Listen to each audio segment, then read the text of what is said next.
Viewers, आजकल आपको India में हर तरफ प्रोटेस्टर्स ही प्रोटेस्टर्स नजर आएंगे क्योंकि इंडिया की सारी यूथ इस टाइम सड़कों पर आ गई है। तो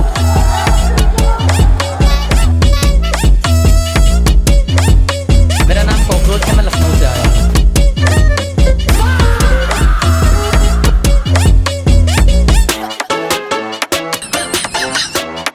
और उन सब की जबान पे सिर्फ एक ही नारा है कि नरेंद्र मोदी इस्तीफा दें, और वो ही नहीं बल्कि उनके एजुकेशन मिनिस्टर भी साथ में इस्तीफा दें।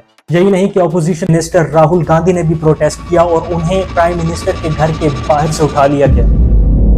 आखिर ये सब कुछ हो क्या रहा है, आज की इस वीडियो में आपको सब कुछ जानने को मिलेगा। वेल व्यूअर्स, इस पूरी कहानी का स्टार्ट होता है 15 मई 2026 से, जब इंडिया के चीफ जस्टिस, जो कि अदालत के सबसे बड़े जज माने जाते हैं, वो इंडियन अनएम्प्लॉयड स्टूडेंट्स को कॉकरोच बोल देते हैं। उनका कहना था ये जो स्टूडेंट्स जिनको जॉब्स नहीं मिलती ये सारे कॉकरोचेस हैं, और यही कॉकरोचेस फिर मीडिया ज्वाइन कर लेते हैं और इधर उधर डिफरेंट फील्ड्स में चले जाते हैं क्योंकि इन सब लोगों के पास काम कुछ करने को है नहीं। मगर सूर्यकांत को ये नहीं पता था कि उन्होंने जो वर्ड कॉकरोच इस्तेमाल किया वो उन्हें बहुत ज्यादा महंगा पड़ जाएगा। सूर्यकांत की स्टेटमेंट के कुछ ही दिन बाद एक शख्स जिसका नाम है अभिजीत दिपके, वो अपने सोशल मीडिया पे लिखते हैं कि वो एक नई पार्टी लॉन्च करने जा रहे हैं जिस पार्टी का नाम है कॉकरोच जनता पार्टी। वेल, ये कॉकरोच जनता party word Bharatiya Janata party से मिलता है जो इस टाइम मोदी की पार्टी है। और व्यूअर, ये किसी ने भी नहीं सोचा था कि रातों रात ये कॉकरोच जनता पार्टी मिलियंस में चली जाएगी, और इस टाइम इनके मिलियंस ऑफ फॉलोअर्स हैं। व्यूअर, शुरू में सब लोगों ने इस कॉकरोच जनता पार्टी को सीरियस नहीं लिया क्योंकि अभिजीत दिपके यूनाइटेड स्टेट से बैठ के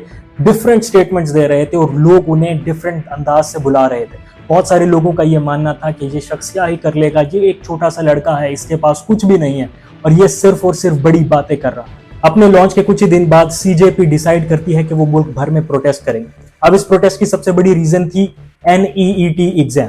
NEET एग्जाम एक ऐसा एग्जाम होता है जैसे पाकिस्तान में MBBS एग्जाम होता है। पता ये चलता है कि MBBS का ये एग्जाम जो है इंडिया भर में लीक हो जाता है। यही नहीं बल्कि CBSE टेस्ट, जो कि यूनिवर्सिटी के लिए आप जब अपेयर होते हैं, आप एग्जाम देते हैं, वो एग्जाम भी लीक हो जाता है जिससे पूरी इंडिया भर के स्टूडेंट सड़कों पे निकल आते हैं।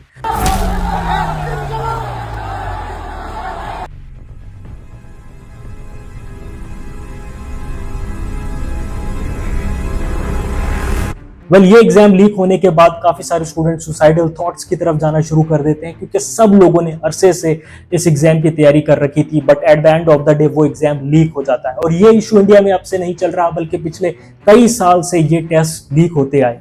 इस सब के चलते सीजेपी डिसाइड करती है कि वो इस्तीफा मांगेंगे धर्मेंद्र प्रधान का, जो कि इस टाइम एजुकेशन मिनिस्टर है इंडिया के, और इनका ताल्लुक बीजेपी से है जो कि भारतीय जनता पार्टी है। प्रोटेस्ट का आगाज होता है सोनम वांगचुक से, जो कि इंडिया के पॉपुलर इंजीनियर हैं, जिनको अक्सर लोग 3 इडियट्स के पॉपुलर कैरेक्टर से मिलाते भी हैं। सीजेपी के साथ मिलकर सोनम वांगचुक ये डिसाइड करते हैं कि वो प्रोटेस्ट का आगाज करें और जिसमें वो भूख हड़ताल करें। सोनम वांगचुक अपने प्रोटेस्ट का आगाज कर देते हैं, उनके साथ सीजेपी भी मिल जाती है और पूरे स्टूडेंट कम्युनिटी जो है वो पीसफुली प्रोटेस्ट करना शुरू कर देती है। मगर इंडियन गवर्नमेंट के ऊपर इसका प्रेशर बिल्डअप होता रहता है और काफी दिन तक सोनम वांगचुक उस लोकेशन पर बैठे रहते हैं। आखिरकार गवर्नमेंट को ये रियलाइज हो जाता है कि सोनम वांगचुक, जिनका 10 किलो वजन कम हो चुका है, वो कहीं डेथ की तरफ ना चले जाए। इस चीज के डरते हुए इंडियन गवर्नमेंट ये फैसला करती है कि पुलिस के जरिए उस एरिया को क्लियर करा दें।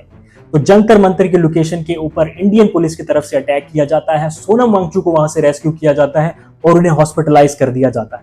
जबकि सीजेपी के मेंबर्स को, काफी सारे मेंबर्स को जो है छुपा लिया जाता है कुछ देर के लिए, और जैसे ही उनका ऑपरेशन क्लियर हो जाता है तो फिर से स्टूडेंट कम्युनिटी बड़ी तादाद में, जितनी तादाद पहले थी उससे भी कई गुना ज्यादा स्टूडेंट्स मिल जाते हैं और ये प्रोटेस्ट दोबारा से शुरू हो जाता है। 20 जुलाई 2026 को हजारों स्टूडेंट्स ने चलो संसद मार्च के लिए ऐलान किया, जंतर मंतर से सीधा पार्लियामेंट तक। सोनम वांगचुक ने हॉस्पिटल से एक चिट्ठी लिखी कि उन्हें जाने दिया जाए इस प्रोटेस्ट के ऊपर, लेकिन दिल्ली पुलिस उन्हें ऐसा करने की इजाजत बिल्कुल भी नहीं देती। 21 जुलाई 2026 को यह मामला सिर्फ सीजेपी और सोनम वांगचुक तक नहीं रहता बल्कि अपोजिशन भी यह फैसला करती है कि वो इस प्रोटेस्ट में एक्टिवली पार्टिसिपेट करेंगे। राहुल गांधी, प्रियंका गांधी ने ऐलान किया कि वो प्राइम मिनिस्टर नरेंद्र मोदी के घर तक मार्च करेंगे, ये पूछने के लिए कि स्टूडेंट्स पर इतनी ताकत क्यों इस्तेमाल की जा रही है। राहुल गांधी ने कहा कि स्टूडेंट्स पर हमला हर इंडियन फैमिली पर हमला है। राहुल गांधी इस प्रोटेस्ट में एक्टिवली पार्टिसिपेट करते हैं और जब वो देखते हैं कि पुलिस की तादाद बहुत ज्यादा है और वो उन्हें यहाँ से नहीं जाने देंगे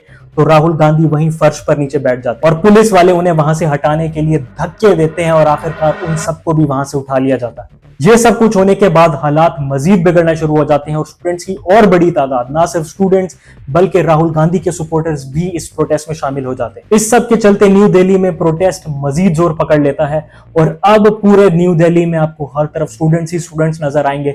पुलिस वाले शेल बरसा रहे हैं, पुलिस वाले हमला कर रहे हैं, पुलिस वाले वाटर कैनन इस्तेमाल कर रहे हैं, लेकिन स्टूडेंट्स इस सबको एंजॉय कर रहे हैं। उन्होंने इंटरेस्टिंग प्ले कार्ड्स उठाए हुए हैं और वो है कि हटने का नाम ही नहीं ले रहे।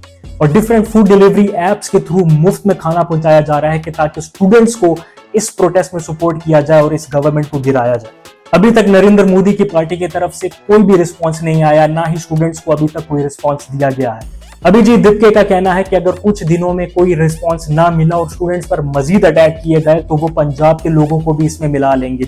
आप सबको पता होगा कि इंडिया के पंजाब के किसान एक बहुत बड़ा इन्फ्लुएंस रखते हैं और ऑलरेडी इन लोगों का इशू नरेंद्र मोदी की पार्टी बीजेपी से चल रहा है। ये सारी सिचुएशन इस टाइम इंडिया में बहुत ज्यादा बढ़ चुकी है। हर किसी की नजर ये है कि क्या नरेंद्र मोदी के मिनिस्टर इस्तीफा देंगे और क्या अब नरेंद्र मोदी खुद भी इसमें इस्तीफा देंगे।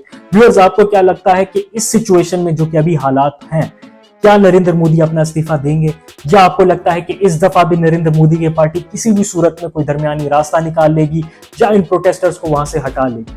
पर्सनली अगर मुझसे पूछा जाए तो मुझे ऐसा लगता है कि इस दफा स्टूडेंट्स का इन्फ्लुएंस बहुत ज्यादा है। वैसे तो वक्त ही बताएगा कि इंडिया में इसके बाद क्या होता है। व्यूअर्स, अगर आपको वीडियो पसंद आई है तो चैनल को सब्सक्राइब करना बिल्कुल ना भूलें।